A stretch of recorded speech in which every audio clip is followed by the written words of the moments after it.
புல்லும் சிலம்பினகான் புல்லரையன் கோயிலில் வெள்ளை வெளிச்சங்கம் பேரரவம் கேட்டிலையோ. பில்லா எழுந்திராய் பேய்முளை நஞ்சுண்டு கள்ளச்சகடம் கலக்கழிய காலோச்சி. வெள்ளை தரவில் துயிலமர்ந்த வித்தினை உள்ளத்து கொண்டு முனிவர்களும் யோகிகளும் மெல்ல எழுந்து அறியென்ற பேரரவம் உள்ளம் புகுந்து குளிர்ந்தேலோர் எம்பாவாய். திருப்பாவையின் 6வது பாடலான புல்லின் சிலம்பினகான் என ஆரம்பிக்கும் பாடலின் விளக்கத்தை காண்போம்.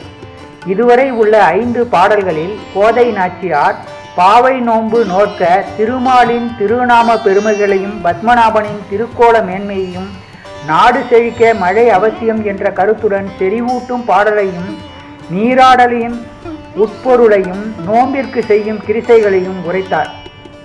6வது பாடல் முதல் 15வது பாடல் வரை உள்ள 10 பாடல்களில் துயிலில் இருந்து முன்னதாக எழுந்த பெண்கள் துயிலில் எழாத பெண்களை எழுப்பும் திருப்பள்ளி எழுச்சி பாடலாக, விழித்து கொண்டவர்கள் படுக்கையிலிருந்து எழாதவர்களுக்கு எழுப்பும் பாடலாக ஆண்டாள் அமைத்துள்ளார். 6வது பாடலில் புல்லின் சிலம்பினகான் புல்லரையன் கோயில் வெள்ளை வெளிச்சங்கம் கேட்டலையோ. புல்லின் சிலம்பினகான் என்றால் பொழுது விடிவதற்கு சாட்சியாக பல்வேறு பறவைகள் கூவுதலை சுட்டி காட்டுகிறார். புல்லரையன் கோயில் என்றால் கருடனுக்கு தலைவனான திருமால் கோயில் என்று பொருள். கருடனுக்கு தலைவனான பெருமாள் கோயிலில் எல்லோரும் கேட்கும் வண்ணம் வெள்ளை சங்கு ஊதப்படுகிறதே, அதன் சப்தத்தை கேட்டு எழவில்லையா என்று பில்லா எழுந்திராய் என்று உரைக்கிறார்.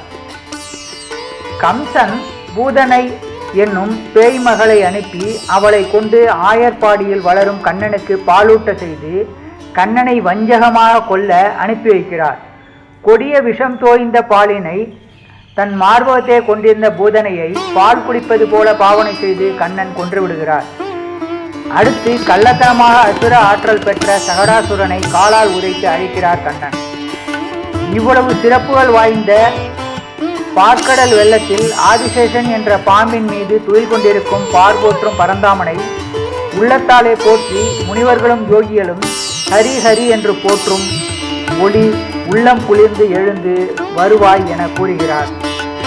இப்பாடல் பொழுது குளர்ந்து விட்டது என்பதற்கு பறவைகள் எழுப்பும் ஒளிகளையும், பெருமாள் கோயில்களில் காலை வேளைகளில் ஒலிக்கின்ற சங்கொலியையும், ஹரிநாமம் சொல்லிக்கொண்டே முனிவர்களும் யோகிகளும் சொல்லும் இந்த 3 அடையாளத்தை அறிந்த பிறகாவது நீங்கள் எழுந்திருக்க வேண்டும் என்பதனை உள்ளே படுத்திருக்கும் ஒருத்தி வெளியே இருக்கும் ஒருத்தி சொல்வது போல அமைந்துள்ளது. புல்லும் சிலம்பினகான் புல்லரையன் கோயிலில் வெள்ளை வெளிச்சங்கம் பேரரவம் கேட்டிலையோ. பில்லா எழுந்திராய் பேய்முளை நஞ்சுண்டு கள்ளச்சகடம் கலக்கழிய காலோச்சி.